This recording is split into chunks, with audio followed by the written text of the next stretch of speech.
Indonesia secara umum memang sudah resesi sejak diberlakukannya PSBB, di mana masyarakat di bottom of pyramid sudah tidak punya income lagi karena selama 3 bulan tidak bisa bergerak banyak, terutama mereka yang berbasis pendapatan harian. Pendapatan harian adalah mereka yang berjualan retail di wilayah perkotaan. Strategi nasional saat ini yang memberikan bansos pakai duit pinjaman, banyak yang memperdebatkan. Fokus create demand-nya tidak salah kalau supply-nya memang lokal produsen. Tapi faktanya supply dan produksi lokal sejak 3 tahun, sejak 2018 hingga saat ini terus merosot. Sehingga logika create demand dalam solusi bansos berbasis uang pinjaman merupakan solusi yang tidak keren. Pemikiran dunianya seakan saat ini masih dalam keadaan normal. Sampai sekarang sudah perang begini, masih aja belum keluar paradigma tim ekonominya dari berpikir bahwa saat ini adalah keadaannya normal. Atau memang ilmunya tingkat dewa, sangat tinggi sehingga masa perang ini nggak kebaca masalahnya dan solusinya karena ilmunya sudah di langit tinggi sana. Bos, ini perang bos, itu virus corona masuk dalam biological warfare. Penanganannya perang ya kayak perang, survival of the nation mode yang dipakai. Ngerti nggak sih survival of the nation mode? Langkahnya bukan pemadam kebakaran. Waduh, bagaimana sih mau nolong negara ini kok susah bener bikin ngerti para pejabatnya. Gini deh, sekarang kita masuk ke awal masa resesi. Kalau dalam definisi resesi versi NBER, National Bureau for Economic Research, kalau 2 kuartal berturut-turut mengalami pertumbuhan minus, maka kita menjadi resesi. Kita tahu kuartal pertama tahun ini mulai bergerak turun, Januari Maret, dan padahal itu belum dideklarasi masalah COVID. Lalu April sampai Juli kuartal kedua kita minus. Kuartal ketiga Juli sampai September bagaimana? Masih ingat sih mengapa si Bosman ini selalu berkata hati-hati bulan September? Ada apa dengan September? Oktober bisa diumumkan kira-kira. Dan pengumumannya apa? Indonesia resesi. Solusinya gimana supaya nggak resesi? Kan sudah berkali-kali dibilang ganti pemain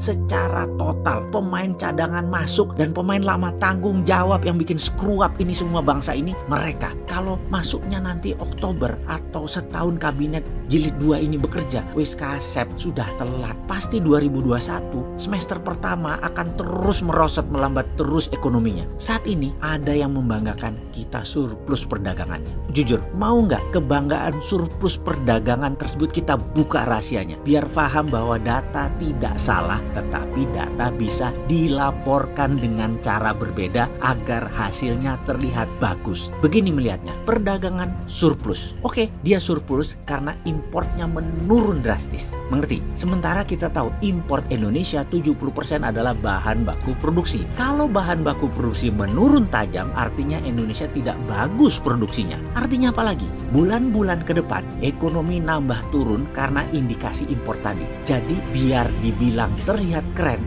makanya datanya diinfokan sepotong. Walaupun benar, yaitu Indonesia surplus transaksinya. Padahal iya benar surplus transaksinya, tapi gara-gara impor turun terlalu tajam. Sementara impor adalah bahan baku produksi. Sudah mulai ngerti? Pinter ya cara dia buat laporan? Ya pinter lah, orang doktor S3 yang melaporkan. Lalu ditambah lagi ketegangan Laut Natuna Utara. Maaf, saya lebih memilih istilah Laut Natuna Utara ketimbang Laut Cina Selatan. Karena memang nama tadi atau istilah tadi yang diklaim oleh Tiongkok sebagai traditional fishing ground China sejak ribuan tahun yang lalu, yang harusnya kita berani juga dan bernyali juga mengatakan jancuk kon Tiongkok. Sejak ribuan tahun yang lalu tempat itu sudah traditional fishing groundnya kami orang Natuna. Jadi 200 mil laut utara Natuna itu laut kami, cok. Ketegangan Laut Natuna Utara sisi utara yang dianggap biasa oleh pejabat kita jadi tidak terasa dan tidak memperhitungkan banyaknya langkah-langkah diplomasi catur